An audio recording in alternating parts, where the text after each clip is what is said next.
বুকাচোদা TikToker, তোর নাক টিপ দিলে দুধ বেরাইবো আর তুই এখন এই লাইলা খালার পেটে হাত দেস। আজ একটা বিরাট ফাটাফাটি হইব। তুই বাচ্চা পোলাপান হয়ে যে পেটে হাত দিছস, ওই পেটে তোর মতো 4টা বাচ্চা পোলাপানের জন্ম দিছে। একটু তোর এক্সপেক্ট কর।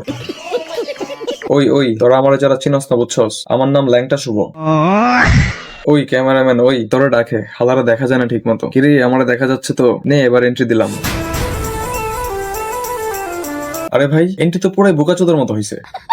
কথা বলতেছি টিকটকের আস্ত একটা ছাপড়িরে নিয়ে, যিনি নিজেকে নায়ক সালমান খান ভাবলেও আমরা তাকে নায়ক সালবাল খান মনে করি, কারণ সে প্যান্ট খুলে ভিডিও বানায়।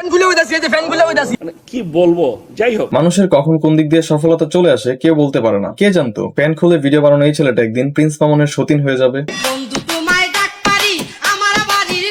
কি মোহব্বত, আহারে। আর এই ভিডিওটিতে একটি মেয়ে কমেন্ট করেছে, খালাম্মা এবার তো থামেন, আপনি যদি একাই দেশের সব কচি ছেলেদের খেয়ে দেন তাহলে আমাদের কি হবে?